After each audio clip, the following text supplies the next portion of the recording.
예, 여러분 반갑습니다. 우리 여러분들 오늘 수업 3시간이 드느라 많이 힘들죠? 오늘은 그래도 이제 마지막 시간이니까 우리 힘내서 다 같이 시작해 보도록 하겠습니다. 오늘은 이번 시간은 어서와 충남 온라인 학교 중학교 2학년 그 3번째 시간 첫날이라 많이 좀 새롭고 어색하고 하죠. 선생님도 굉장히 어색한데 예, 참아보고 하도록 하겠습니다.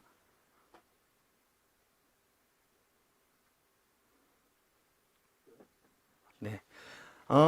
선생님 소개를 간단히 먼저 하면요. 선생님은 온양중학교의 역사 선생님이에요. 여러분들이랑 같이 만나게 돼서 반갑고요.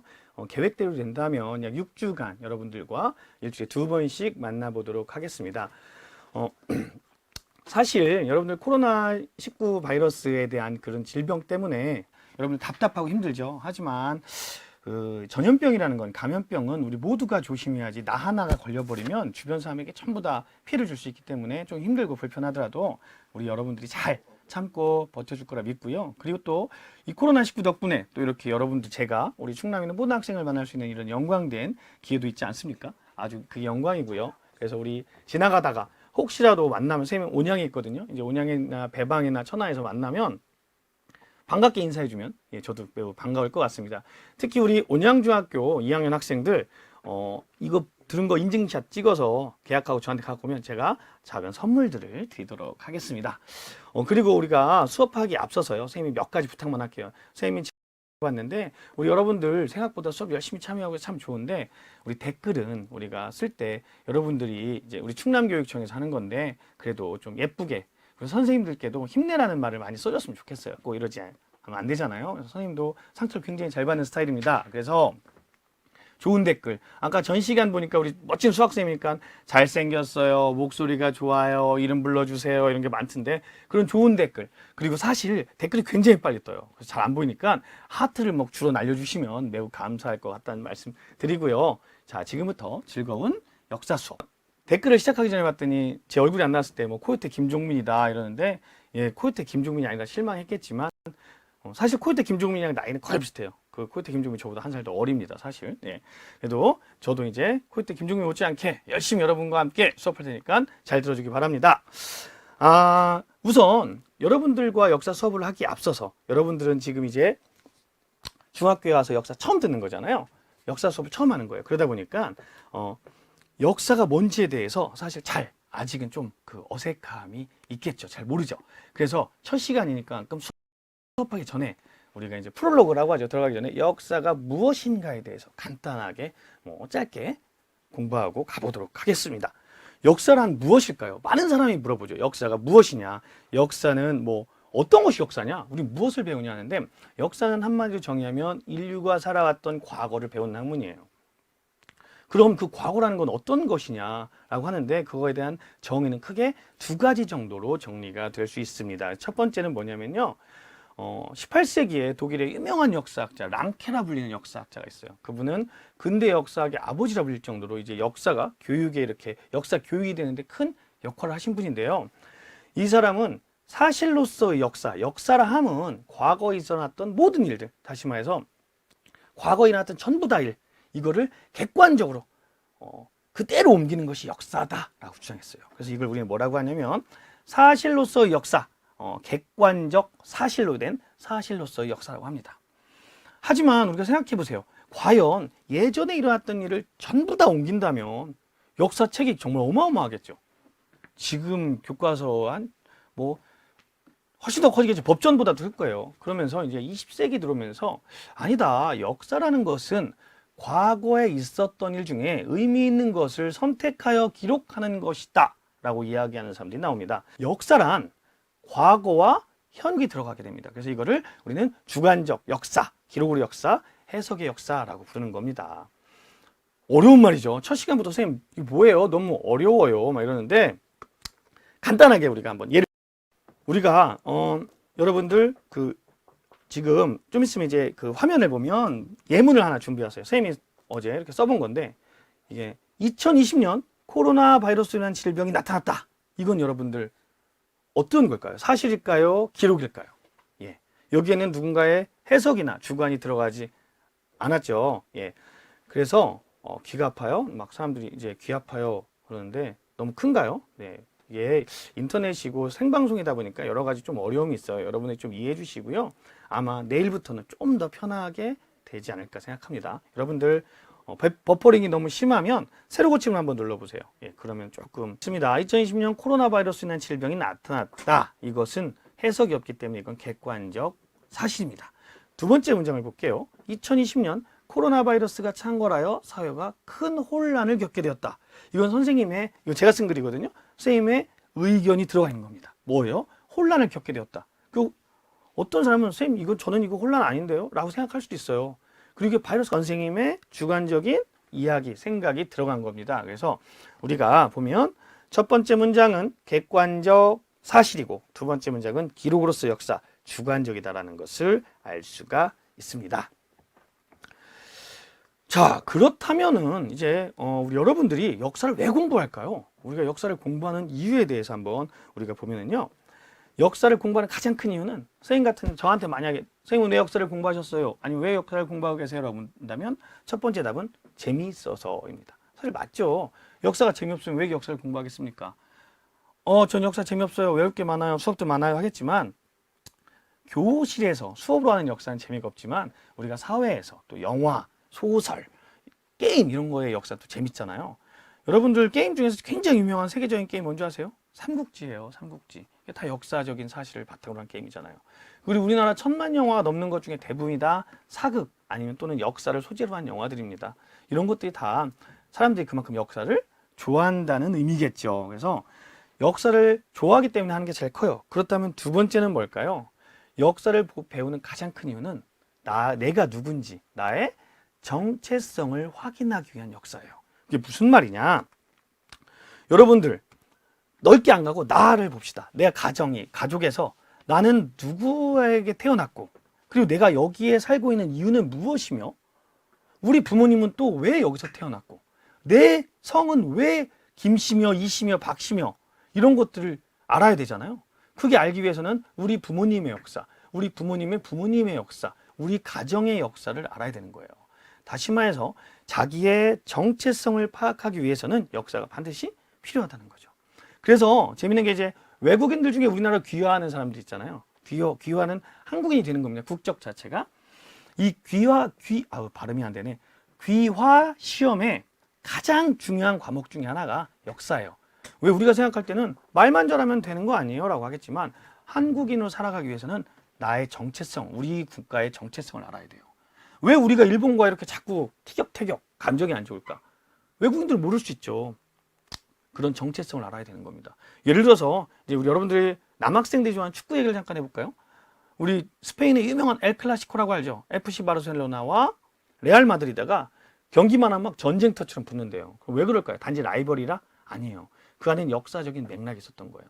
바르셀로나 지방, 카탈루냐 지방이라는 데가 이 스페인에서 계속 분리 독립을 하려는 움직임이 있는 곳이거든요. 그런 것들을 보면서 우리가 역사적 정체성을 알기 위해서는 나의 정체성을 알기 위해서는 역사적인 것을 알아야 된다는 거죠. 그래서 우리가 역사를 공부하는 첫 번째 것입니다. 그럼 두 번째는 뭐냐? 바로 교훈으로서의 역사예요. 우리가 역사를 공부하면 역사를 공부함으로 인해서 그때 이런 일이 있었을 때 이런 판단했을 때 어떤 결과를 가져왔는지를 우리 알 수 있어요. 대표적으로 볼까요? 1938년에 독일의 히틀러는 세계 2차 대전을 일으켰죠. 근데 2차 대전을 일으킨 것도 문제지만 또 어떤 일이 있었냐면 그 당시 유럽에서 떠돌던 민족들, 집시라든지 또는 인종 청소를 한 거죠. 근데 우리가 역사를 배우면서 그건 옳지 않은 일이다. 또는 전쟁이 났을 때 정말 많은 민간인들이 피해되는 걸 보고 전쟁이 일어나면 안 되는 것이다라는 교훈을 얻게 되는 거죠. 그런 교훈을 얻게 되는데 이 역사는 굉장히 중요하다라는 겁니다. 가까이서 보니 진짜 잘생겼어요. 아주 고맙습니다. 이 친구는 제가 찾아서 선물을 보내주고 싶네요. 네. 그리고 세 번째로 이런 교훈으로서 역사를 배우다 보니까 뭐가 느냐면 역사적 판단력. 이럴 땐 이런 판단을 하는 게 옳지 않을까요? 그리고 비판적 사고력. 저거는 잘못된 거야 라는 비판적 사고력을 키울 수 있다는 장점이 있습니다. 그리고 마지막으로 역사를 공부하는 가장 큰 이유 중에 하나가 우리는 역사를 공부한다는 건 우리가 지금 살고 있는 곳이 아닌 다른 시간, 다른 공간을 공부하잖아요.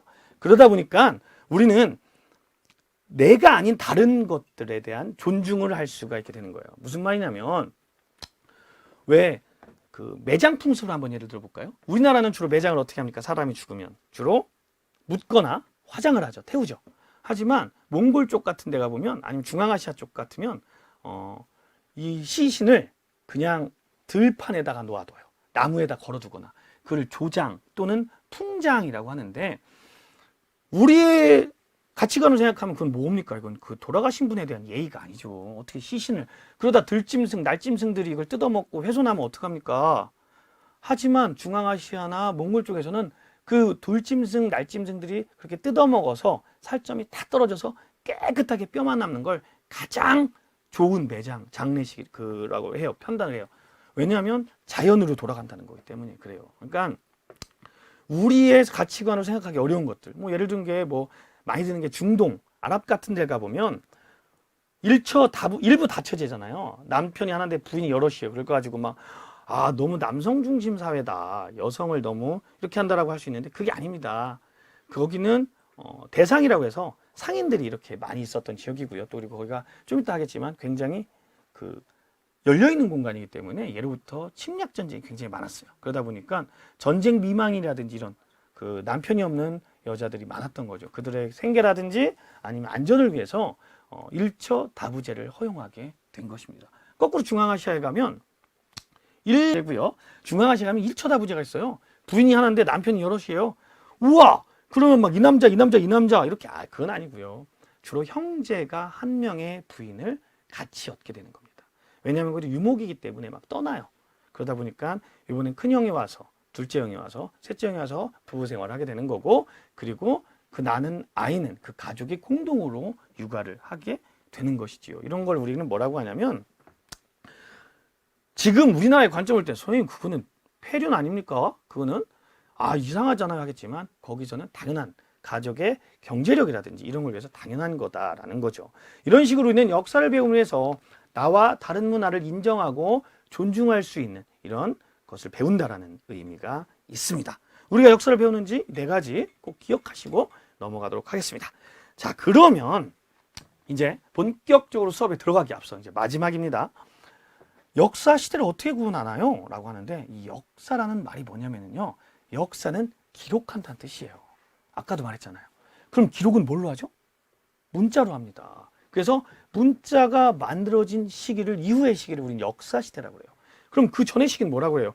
문자가 만들어지기 전의 시기. 그때는 기록이 없었겠죠. 그래서 그 시기를 우리는 역사 이전의 시기다 해서 한자입니다.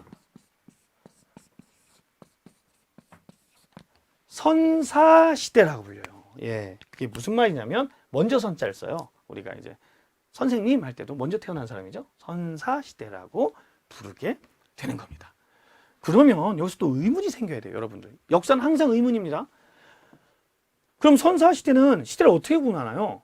그러니까 예를 들어서 역사시대는 기록이 남아있으니까 왕조로 구분하기도 하고 뭐 경제적 발전 단계에 대해서 구분하기도 하는데 그럼 선사는 어떻게 구분하나요? 하겠지만 이 역사 시대를 구분하는 방법 중에는 그 시대에 쓰였던 도구, 그러니까 주로 쓰였던 도구의 재료를 가지고 시대를 구분하기도 합니다. 뭐 여러분들 그럼 돌이 많이 쓰였다 그럼 무슨 시대입니까? 석기 시대겠죠. 그렇죠.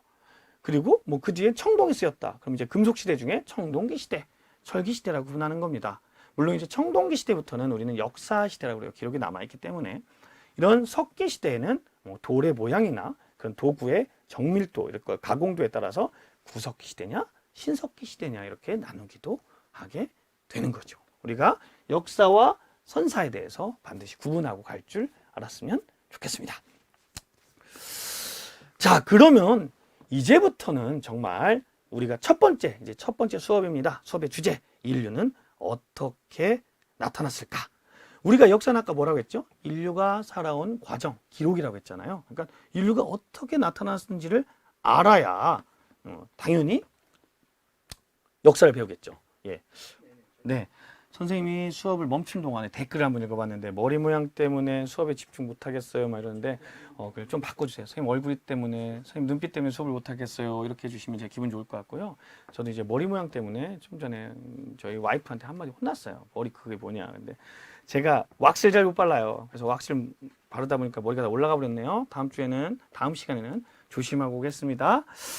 자, 그러면 이번 시간에는 학습 목표를 한번 제대로 한번 보도록 하겠습니다. 첫 번째, 우리 다 같이 한번 읽어볼까요? 인류의 기원과 도구의 사용으로 인한 역사 발전을 이해할 수 있다. 두 번째, 고대 문명의 발생에 대하여 파악할 수 있다입니다. 우리 이제 이번 시간에 인류의 기원 그리고 도구 사용으로 인한 역사 발전에 대해서 한번 해볼 거예요. 첫 번째로 인류의 출현에 대해서 이제 이렇게 볼 건데요. 인류라는 게 우리 인류가 다른 동물들과 다르게 역사를 발전시키고 이렇게 문명을 이루게 된 가장 큰 이유가 뭘까요? 여러 이유가 있겠지만 많은 학자들은 인류가 직립보행, 다시 말해서 두 발로 걷게 되면서 손이 남잖아요. 이 손으로 도구를 이용하고 그러면서 뇌의 용량이 점차 커지면서 인류의 문명이 발전하였다라고 이야기를 많이 합니다. 그래서 이제 우리가 이 인류의 이제 그 진화 과정, 우리 출현 과정을 한번 사실 이게 굉장히 중요한 건 아니지만 그래도 한번 알아보도록 하면 좋을 것 같아요. 우리 최초의 이제 현생 인류, 가장 우리 인류와 가까웠던 어떻게 보면 유인원에서 진화하기 전에 가장 가까웠던 것은 약 390만 년 전에 나타났다고 알려진 오스트랄로피테쿠스예요. 오스트랄로피테쿠스가 뭐냐, 이게 사실 저 선생님 어렸을 때는 되게 발음이 어려워서 되게 이제 이 발음 자체가 이제 장난이었는데 농담처럼 많이 쓰였는데, 오스트랄로라는 것은 남쪽의 남방이라는 뜻이고요. 피테쿠스라는 것은 원숭이라는 의미라고 해요. 그래서 오스트랄로피테쿠스는 남쪽의 원숭이다라고 하는데요. 이 화석, 어떻게 보면 인류의 최초의 화석이 발견된 곳은 어딜 것 같아요? 우리 지금 가장 어떻게 보면 이제 문화가 발전됐다고 우리가 알고 있는 유럽일까요? 아니면 아시아일까요? 호모 에렉투스라고 해서 처음으로 불을 사용했던 인류가 나타납니다. 그리고 그 뒤에는 내장의 풍습을 갖고 이제 시신 위에 꽃을 이렇게 뿌려준 흔적이 있는 네안데르탈인이라는 이제 인류가 나타나게 돼요. 이제 그 시신 위에 꽃을 뿌렸다는 건 뭘 의미할까요? 아마 죽은 자에 대한 애도 뭐 이런 게 있겠죠. 그러니까 오늘날 우리가 가는 감정과 조금씩 비슷해진다라는 것을 볼 수가 있습니다. 그리고 호모사피엔스, 그 다음 이제 우리가 크로마뇽인이라 부르는 호모사피엔스. 대부분의 학자들은 이 크로마뇽인이 우리 현생 인류의 직접적 조상이다라고 이야기합니다. 물론 다른 의견도 있지만요. 이 크로마뇽인은 이제 그때부터 이제 본격적으로 이제 우리가 동물 같은 데 살면서 우리가 지금 생각하는 인류의 모습이 나타나기 시작하는 겁니다. 자, 그러면 이게 인류였다면 그럼 우리가 인류가 아까도 말했듯이 어떤 생활을 했는지를 한번 봐야 되잖아요. 그래서 우리 인류의 시대, 구석기 시대를 한번 보도록 하겠습니다. 이제 석기 시대라고 했는데요. 이 석기 시대는 아까 말했듯이 그 도구의 그 모양에 따라서 구석기 시대와 신석기 시대로 나눠요.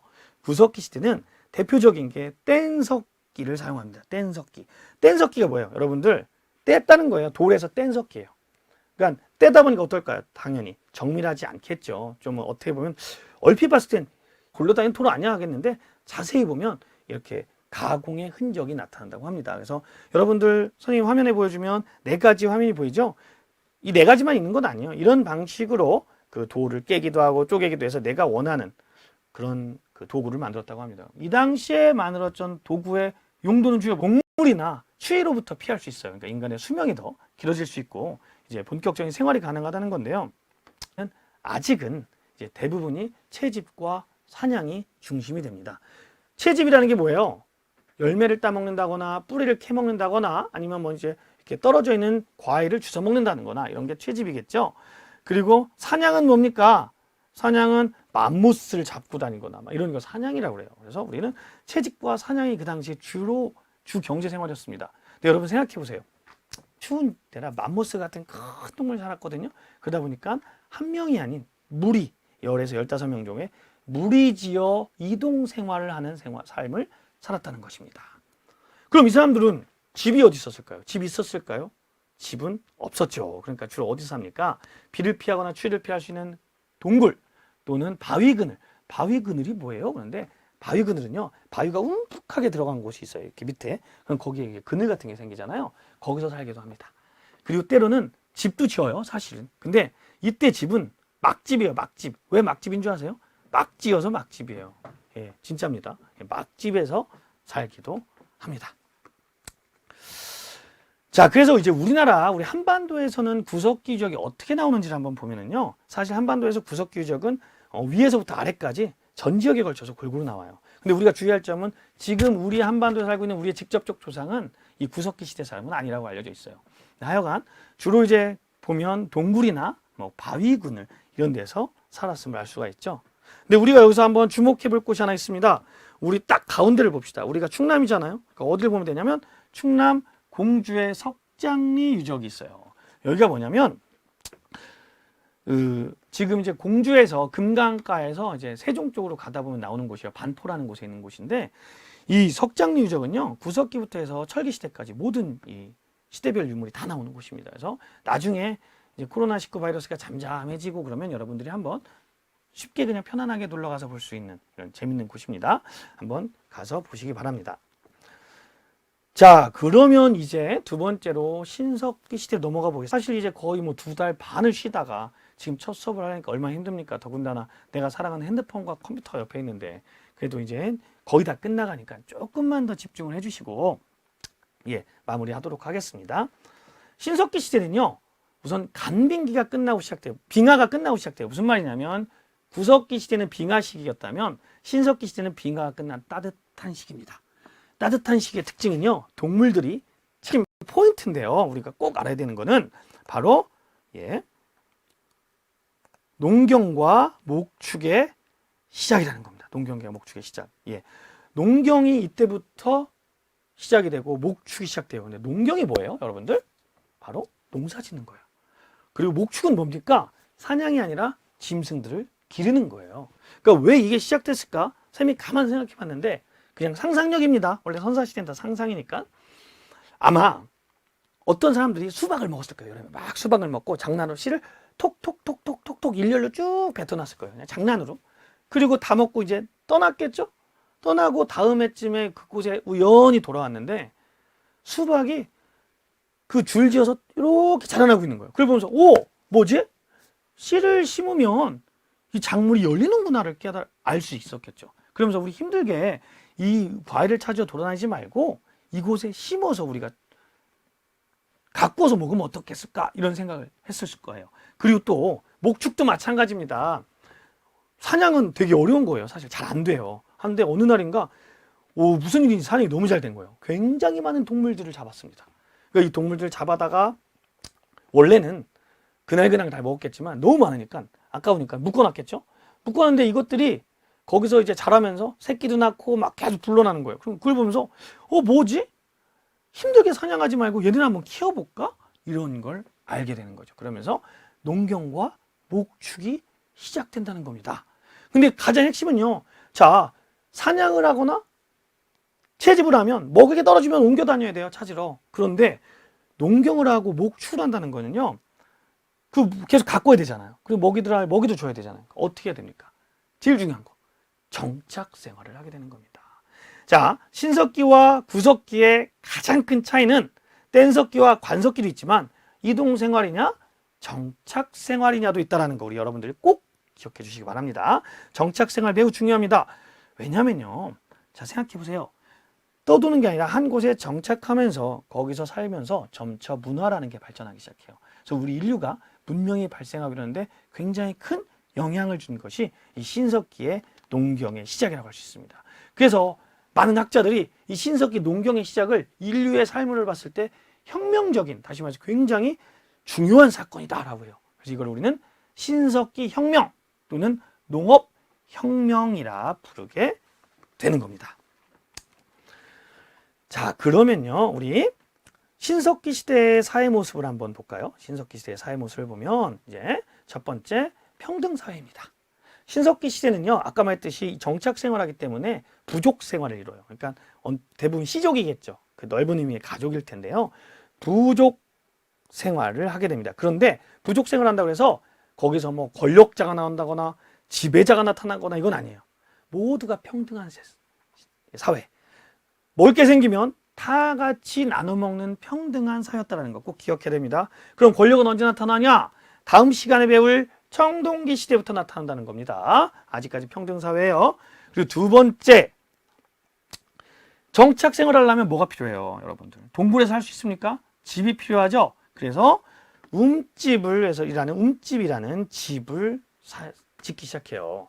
그러니까 아까 막 지은 게 막집이었잖아요. 근데 움집은 뭐냐면 우리 한반도 같은 경우는 특히 겨울을 나야 돼요. 춥잖아요. 그러니까 바닥을 파고 지열도 이용하고 가운데 화로도 놓고 해서 이렇게 구멍을 파요. 크게. 사각형 또는 원형의 구멍을 파는데요. 이 구멍을 움이라고 해요. 그래서 움에다 집을 졌다 해서 웅집 이렇게 불리기도 합니다. 그리고요, 자, 중요한 거. 농사를 진다라는 것은 우리가 예를 들어서 농산물을 딱 수확을 해요. 그럼 그걸 다 먹겠죠. 그럼 어떻게 됩니까? 다음 농산물이 자랄 때까지 기다려야겠죠. 그러면은 생산한 농산물 다 먹으면 돼요, 안 돼요? 안 돼요. 기다려야겠죠. 그럼 그걸 기다리면서 저장하면서 조금씩 먹어야 되는데 그 저장하기 위한 기구가 뭘까요? 바로 토기입니다. 토기. 예. 이 토기가 이때부터 쓰이기 시작하는 거예요. 이때 대표적인 토기, 우리 여러분들 초등학교 때부터 맨날 배웠던 거 빗살무늬 토기가 이때부터 나오기 시작하는 겁니다. 그리고 이제 추위나 동물로부터 보호하기 위해서 옷을 입어요. 그래서 가락바퀴 뭐 이런 걸로 옷을 입고요. 또 뼈바늘로 낚시도 하게 되는 이런 사회가 되는 거예요. 그러니까 어떻게 보면 흔히 말하는 인간다운 모습을 갖춘 때가 아마 신석기 시대가 아닐까라는 생각을 합니다. 그리고 이때부터는 신앙, 초기 단계의 신앙도 나타나요. 그럼 이 신앙이라는 게 뭐 지금 뭐 불교냐, 기독교냐, 천주교냐, 이슬람교냐 이런 종교가 아니라 이때는 뭐를 믿기 시작할까요? 신앙이라는 건 내가 가장 무서워하는 걸 믿는 거예요. 절대자라고 하죠. 그럼 이 당시 사람들이 제일 무서워했던 건 뭘까요? 우리 동네에 막 곰이 내려요. 막 밤마다. 그래서 막 잘못하면 사람을 해치기도 하고 막 다 부시기도 하고 막 내가 힘들게 갖고는 밭을 다 막 흐트러뜨려요. 그럼 그 곰을 믿기 시작하는 거예요. 곰님, 앞으로 우리 마을에 내려올 때 좀 조심히 내려주세요. 라고 곰을 믿는 겁니다. 뭐 사자가 될 수 있고 호랑이도 될 수 있어요. 호랑이가 와서 막 사람을 잡아가요. 그러니까 호랑이님 이렇게 빌게 되는 거예요. 호랑이와 곰을 믿는 것, 그걸 뭐라고 하냐면 우리는 토테미즘, 특정 동물 숭배 신앙이라고 합니다. 그리고 또 뭐가 있냐면요. 만물 정령 신앙이라는 게 있어요. 만물 정령이 뭐냐면 이 세상의 모든 만물에는 그 신이 있다는 뜻이에요. 예. 그러다 보니까 우리 마을 뒷산에 큰 바위가 있어요. 무섭잖아요. 저게 무너지면 우리 다 죽는데. 그럼 그 바위를 왠지 막 경외하게 되고 막 신처럼 떠받들게 되는 거예요. 우리 마을 앞에 큰 나무가 있어요. 이 나무는 왠지 우리를 지켜주는 것 같아. 이러면서 나무를 우리가 숭배하기 시작하는 거예요. 이런 걸 만물 정령 신앙. 좀 어려운 말로 어느 곳에나 있다. 영어로 anything, 뭐 anywhere, any 뭐 이런 식으로 해서 애니미즘이라고 하게 되는 겁니다. 자, 우리가 이렇게 신석기 시대의 사회 모습을 살펴보았는데요. 선생님이 교과서 사진입니다. 그럼 선생님 학교 비상서서 그런 거 아니에요? 근데 그건 아니고요. 그냥 이게 보기가 참 잘 된 것 같아서 다른 교과서 다 똑같습니다. 여기서 보면 신석기의 삶의 모습을 이렇게 그냥 상상도입니다. 이때 생활을 아무도 모르니까 보면은 가락바퀴가 있고요. 이걸 낚시 보조적인 수단이었고 주 경제 수단은 채집과 사냥, 어로였다라는 겁니다. 그 얘가 무엇이냐? 우리가 사냥하기 제일 편한 동물이 어떤 건 줄 알아요? 물고기예요. 물짐승들. 그래서 신석기의 유적을 보면요. 대부분이 다 이렇게 지도를 보시면 그 강가나 바닷가, 해변가에 이렇게 몰려 있음을 우리가 알 수가 있어요. 주로. 그러니까 강가나 해변가에 살았다는 건 아직은 그런 어로나 이런 것들이 더 중심이 되었다는 거죠. 그리고 다시 전 화면으로 돌아갈게요. 이제 단 화면을 잠깐 보면 우리가 이 토기, 빗살무늬 토기가 보이죠? 왜 뾰족할까요? 뭐야, 이 사람들 왜 뾰족하게 만들어 자꾸 엎어지게 하겠는데 우리가 역사를 공부할 때 가장 중요한 거는 지금의 판단을 생각을 가지고 그 당시를 판단하면 안 된다는 거예요. 지금 밑이 평평한 게 더 편했을 수 있지만 이 당시 이게 더 편했을 수도 있어요. 그리고 또 아직까지 밑이 평범한 거를 만들지 못할 수도 있어요. 이 끝이 뾰족하다는 건 뭘 의미할까요? 바로 땅에다 아까 말했던 신석기 시대 유적지가 주로 강가나 바닷가라는 이유가 또 이런 거와 연결이 돼요. 강가나 바닷가는 진흙이나 모래겠죠. 그러니까 꽂아 쓰기가 편리한 이런 끝이 뾰족한 빗살무늬 토기가 만들어지게 되는 겁니다. 자, 보세요. 그럼 빗살은 왜 넣었을까요? 자, 많은 사람들한테 한번 의문. 빗살은 쓰지 말라고. 이런 식으로 여러 가지 의미가 있을 수 있겠죠. 예, 이런 빗살무늬 토기도 우리가 신석기 시대의 대표적인 유물이다라는 걸 알고 갔으면 좋겠습니다. 자, 그러면 이제 거의 다 끝나갑니다. 이제 여러분들 많이 참 잘 버텼어요. 오늘 3시간. 물론 이제 앞으로 계속 이 3시간씩 공부하면 좋을 것 같아요. 여러분들이 뭐 학교 가고 싶다 막 이런 학생들이 굉장히 많은데 학교를 이제 아직은 참아야 되니까 이 온라인 수업으로 대신하면 참 좋을 것 같아요. 네, 5분 남았다고요. 우리 친절한 학생 태화쌤이 쌤 5분 남았어요. 운다는 건 아쉽다는 거죠. 예, 선생님도 아쉬워요. 하지만 여러분들 다음 시간에 또 만나면 되니까 아쉬워하지 말고 나머지 5분도 열심히 수업을 해봅시다. 자, 예, 이거 2학년 거예요. 2학년 거예요. 혹시 여기 3학년 들어와 있는 거 아니죠? 2학년 겁니다. 자, 그럼 이제 세계의 문명이 나타나기 시작해요. 이제 이런 구석기, 신석기를 거쳐서 전 세계의 문명, 그러니까 흔히 우리가 이제 인간이 문명을 이루고 산다는 문명이 나타나기 시작하는데요. 그냥 지역적으로 크게 4개가 있습니다. 우리 나일강, 아프리카의 나일강 유역에서 만들어진 이집트 문명. 우리 여러분 이집트 문명 하면 제일 떠오르는 거 뭐가 있어요? 파라오, 피라미드, 스핑크스 맞습니다. 그건 이집트 문명이고요. 그리고 그 옆에 지금의 중동 지방, 아랍 지방에서 나오는 유프라테스 강과 티그리스 강 유역의 그 초승달 지대라고 해요. 아주 비옥한 초승달 지대인 메소포타미아 문명이 있습니다. 그리고 세 번째로 인더스 강 유역의 인더스 문명이 있고요. 우리 가장 가까운 중국의 황하 문명, 이렇게 4개가 세계에서 가장 오래되고 가장 발전했던 4대 문명이라고 이야기를 하고 있습니다. 근데 이 4대 문명은요, 하나하나 하다 보면은 뭐 하나당 1시간씩 뚝 가요. 이건 우리 여러분들이 계약하면 여러분들의 훌륭한 선생님과 함께 수업을 해보도록 했으면 좋겠는데, 간단하게 얘기하면요, 이 4대 문명의 공통점이 뭔지 알아요? 다 어디서 나타났을까요? 바로 큰 강 유역이에요. 왜 큰 강 유역에서 나타났을까요? 강이라는 건 넘칩니다. 그걸 범람한다고 하는데요. 이 범람하는 걸 막기 위해서 뚝을 쌓기도 하고 막 이래요. 그걸 어려운 말로 치수라고 해요. 치수. 치수제는 치수가 아니에요. 물을 다스린다는 의미예요. 물을 다스린다는 의미. 그래서 치수라고 하는데, 이 치수를 하기 위해서는 이 뚝을 쌓는데 사람 2명 갖고 될까요? 우리 가족들 갖고 될까요? 아니죠. 많은 인원이 필요합니다. 그럼 많은 인원을 동원할 수 있다는 건 뭘 의미해요? 바로 권력을 의미하는 거예요. 그러니까 내가 사람을 동원할 수 있다. 그래서 이런 큰 강가 유역에서 권력자가 나오게 되고 계급이 발생하게 되고 이런 걸 바탕으로 문명이 발생하게 되는 겁니다. 그리고 이 4대 문명의 물질이 청동기라는 물질을 쓰기 시작하는데요. 청동기는 주로 이제 좀 더 돌보다 단단해요. 그러니까 무기로 많이 쓰이거든요. 이 청동 무기를 바탕으로 정복 전쟁이 활발해지게 돼요. 전쟁이라는 건 굉장히 나쁜 거지만 다른 측면에서 문화의 전파라는 약간의 그런 아주 단 한 가지 이제 좋은 측면도 있어요. 문화가 좋다고 말하는 건 아닌 것 같고, 그 전쟁이 주는 그런 것 중에 이제 문화가 전파된다는 것도 있어요. 문화가 전파되기도 하고요. 그리고 그러면서 또 문자가 사용되죠. 이게 이 4대 문명, 청동기와 문자의 사용, 우리가 이 정도는 간단하게 기억하면 될 것 같고요. 우리 박정희 학생, 김종민 쌤 화이팅. 고맙습니다. 아주 고맙고요.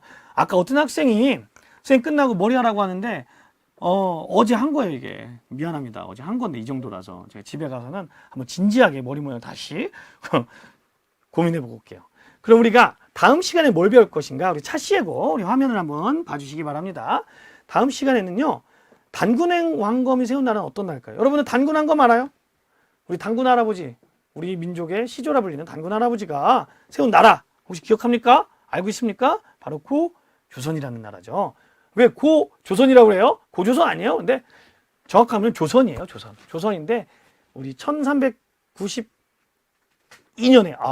헷갈렸습니다. 1392년에 이성계가 만든 조선과 그러니까 구분하기 위해서 옛 고자를 써서 고조선이라고 부르는 겁니다. 우리 고조선에 대해서 배워볼 거예요. 여러분들 첫 시간 어땠어요? 많이 좀 중간에 끊기기도 하고 목소리 안 나오고 뭐 선생님 화장실 갔다 왔냐 막 이랬는데 많이 어색하고 그랬겠지만 이게 점점 좋아지는 거고요. 충남교육청이 아마 전국에 처음으로 이런 걸 시도하는 것 같아요. 생방송으로 여러분들과 같이 이렇게 소통할 수 있게. 그래서 되게 첫 시도다 보니까 많이 부족한 점도 있지만 우리 여러분들이 넓은 마음으로 이해해 주기 바라고요. 선생님은 이런 곳에서 여러분들 만날 수 있다는 게 정말 큰 영광이에요. 아마 제가 대대로 막 이렇게 자랑하게 할 수 있을 것 같아요. 우리 아이들한테도. 그래서 여러분들도 만났고요. 좀 더 재미있게 잘 할 수 있도록 노력할게요. 선생님도. 역사는 절대로 재미없고 지루한 과목이 아니다라는 거 우리가 꼭 알아줬으면 좋겠고요. 다음 시간, 역사 시간은요, 금요일입니다. 금요일은 1교시 시작합니다. 우리 여러분들 지금 약 2,000명 정도 듣고 있는데요. 한 명도 나가지 말고, 그땐 더 옆 사람 친구들 붙잡으면 안 되죠. 요즘엔 꼭 연락해서 야 우리 같이 듣자. 우리 수업 같이 듣자 해서 다 같이 듣고요. 여러분들이 수업 들으면 뭐가 좋을까요? 원래 지금 우리 교육의 지침이 선행학습 금지예요. 예습하면 안 돼요. 근데 이런 걸 들으면 해서 예습을 할 수가 있어요. 수업 시간에 수업하다 보면 선생님 저 그 온라인 수업에 들은 건데요? 라고 얘기할 수 있어요. 그래서 우리가 개학하고 나서 좀 더 재미있는 수업할 수 있도록 도와줄 수 있으니까요. 여러분들 다음 시간에 꼭 나가지 말고 내일 또 1교시에도 나와주기 바라고요. 여러분들 정말 우리 헤이림 씨가 참 선생님 고생하시면 댓글창도 더러운데 고생하셨는데 뭐 더럽진 않아요. 예, 저는 좋은 거만 봅니다. 사실 빨리 올라가서 잘 읽지도 못해요. 그래서 하트를 오늘 3시간 동안 너무 고생했습니다. 이제는 공부했으니까 오늘은 마음껏 쉬어도 됩니다. 이제 오늘은 발 쭉 뻗고 주무시고요. 우리 다음 시간에 만났으면 좋겠습니다. 다음 시간에 만나요.